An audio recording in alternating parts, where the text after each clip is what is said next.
स्वागत है आपका और एक नई वीडियो में और एक नए टॉपिक के साथ। मैं हूं डॉक्टर देव, मैं हूं राजेश। स्वागत करते हैं हमारे यूट्यूब चैनल। तो चले दोस्तों, पहले वीडियो ही स्टार्ट करते हैं। आशा करेंगे पसंद आएगा, और पसंद आएगा तो लाइक और शेयर जरूर से कर दीजिएगा। और चैनल पर पहली बार है सब्सक्राइब नहीं किया तो साथ में सब्सक्राइब भी कर दीजिएगा। जिसलिए स्टार्ट करते हैं।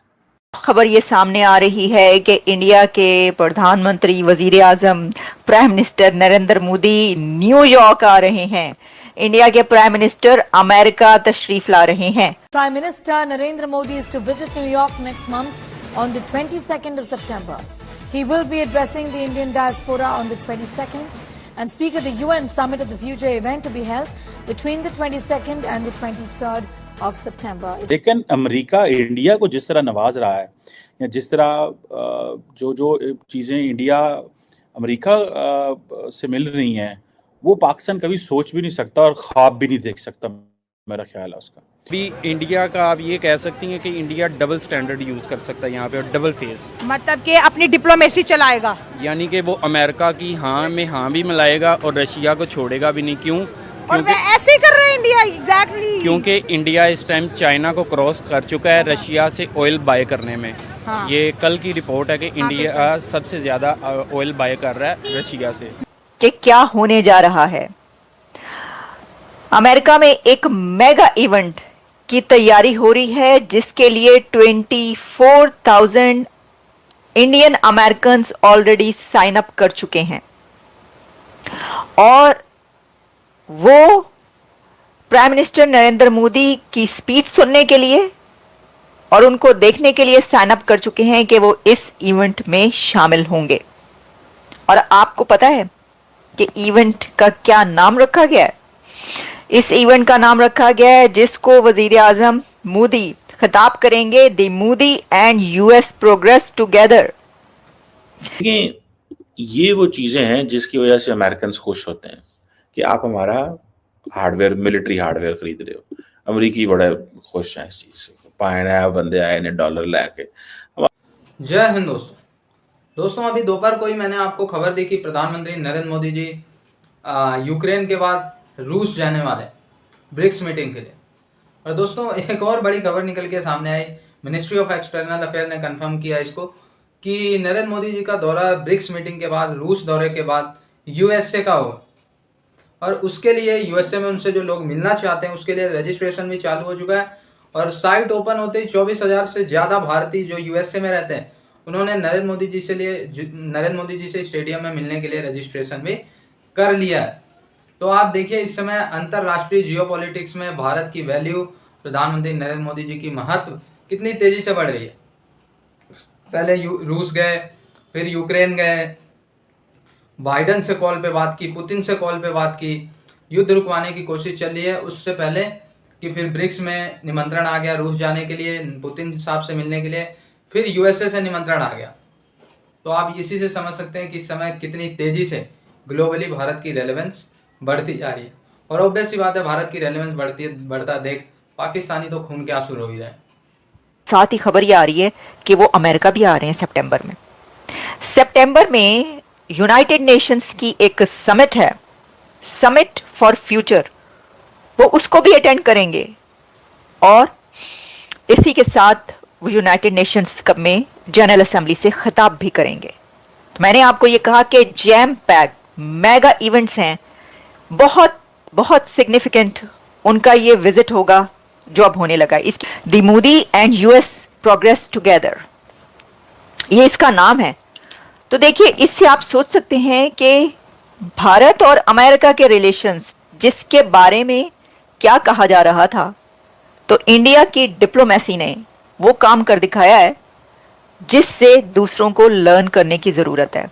देखिए, एक तरफ वो रशिया के साथ एंगेज हैं, दूसरी तरफ वो यूक्रेन होकर आ रहे हैं, पोलैंड का विजिट करके वापस पहुंचे हैं, पाकिस्तान की सरजमीन से ऊपर से गुजरते हुए वापस पहुंचे हैं, वो रशिया दोबारा जा रहे हैं। और अब मैं वन बाय वन आपको डिटेल्स बताती हूँ।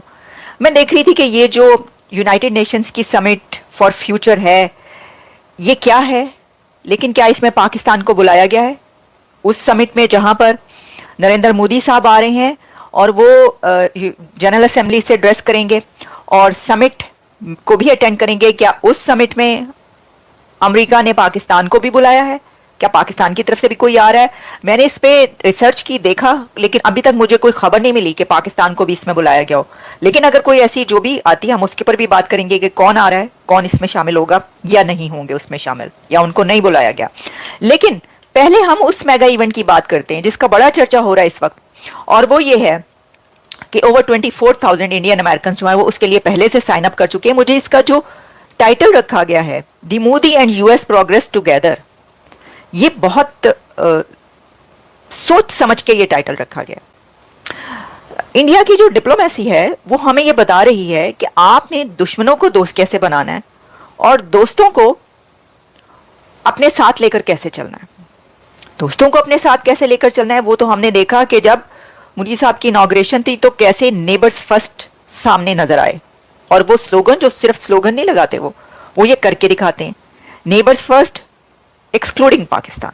पाकिस्तान को तो उसमें शामिल नहीं करते वो, और पाकिस्तान उसमें शामिल भी नहीं कभी हुआ और ना ही है।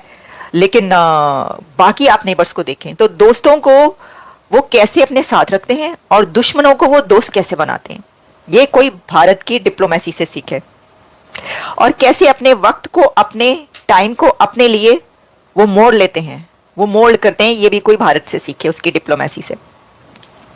तो इसके अंदर जो लोग ये बात कर रहे थे कि इंडिया और अमेरिका जो है वो तो बड़े दूर चले गए और अब तो बड़ा वो हो गया, ये तो ये हो गया, बांग्लादेश में ये हो गया, ये देखें ये क्या करवाया जा रहा है, मैं आपको ये बता रही हूं।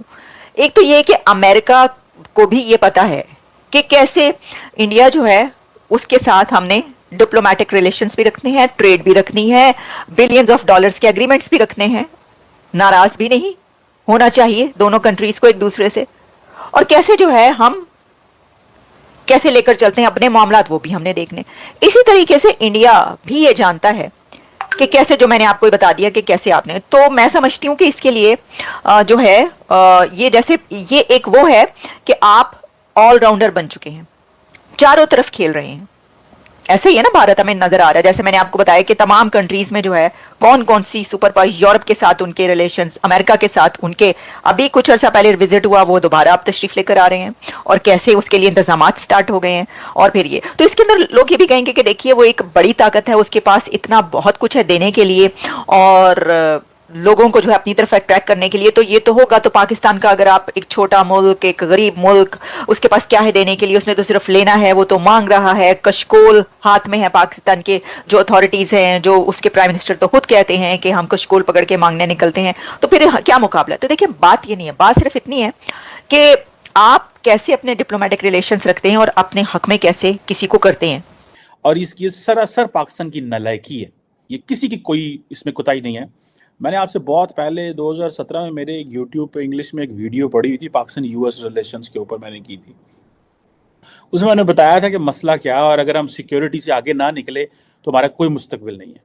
अभी जैक सुलिवन जो अमेरिका के नेशनल सिक्योरिटी एडवाइजर आए हुए थे, वो मिलके गए हैं मोदी साहब से, और आपको पता बड़ा स्टेट लेवल का फंक्शन होना है, इनविटेशन है, और बड़ी जिसे वो कहते हैं ना कि there is everything under the roof जो है वो डिस्कस हो गया। और ये आपको मैं बात बताऊं कि जो क्रिटिकल एंड इमर्जिंग टेक्नोलॉजीज़ है, ये जो prime minister Modi Joe Biden साहब जो हैं, जो कि पहले डिस्कस कर चुके हैं, ये बेसिकली नेशनल सिक्योरिटी एडवाइजर साहब जो आए हुए थे, ये हर चीज़ को फाइनलाइज करने आए हुए थे।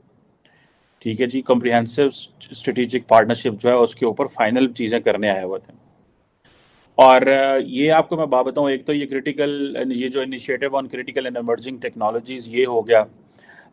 दूसरा ये है कि जो भी artificial intelligence, quantum computing, semiconductors, telecommunication, defence and space, ये वो एरियाज हैं जिनसे तो अमेरिका पाकिस्तान से कभी बात भी ना करे, पाकिस्तान से कभी बात भी ना करे। और आपको पता है कि ये जो जैक सुलिवन आया हुए थे, ये इनकी अमेरिका के अंदर बड़ी वैल्यू है इस सेंस में कि ये जब बाइडेन साहब जो थे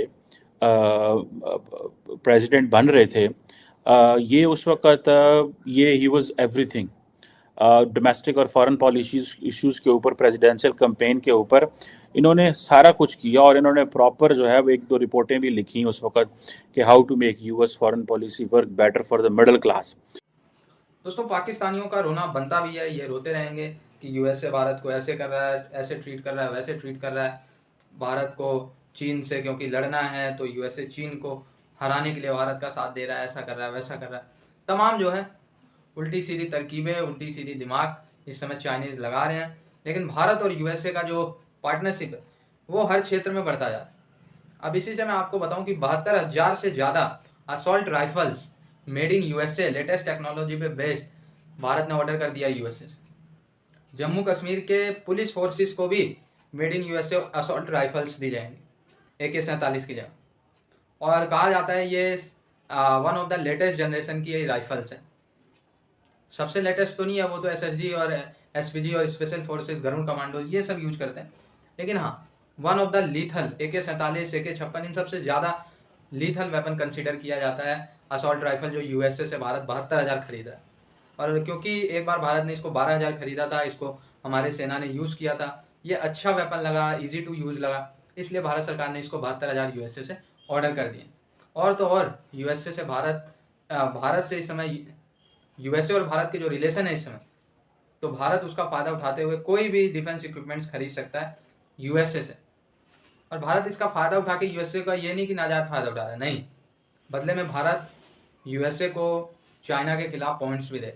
अगर चाइना के खिलाफ भारत मजबूत नहीं होता तो इससे इनडायरेक्टली यूएसए को घाटा होगा। सो इसलिए भारत इतना सब कुछ कर रहा है। थैंक यू दोस्तों वीडियो को यहाँ तक देखने का। लेकिन बाकी आपको दोस्तों वीडियो और न्यूज़ कैसी लगी कमेंट में लिखकर जरूर बता दीजिएगा। फिलहाल दोस्तों आपसे विदाई ले रहे, मिलेंगे और एक नई वीडियो में आपके साथ। टिल देन जय हिंद, जय भारत।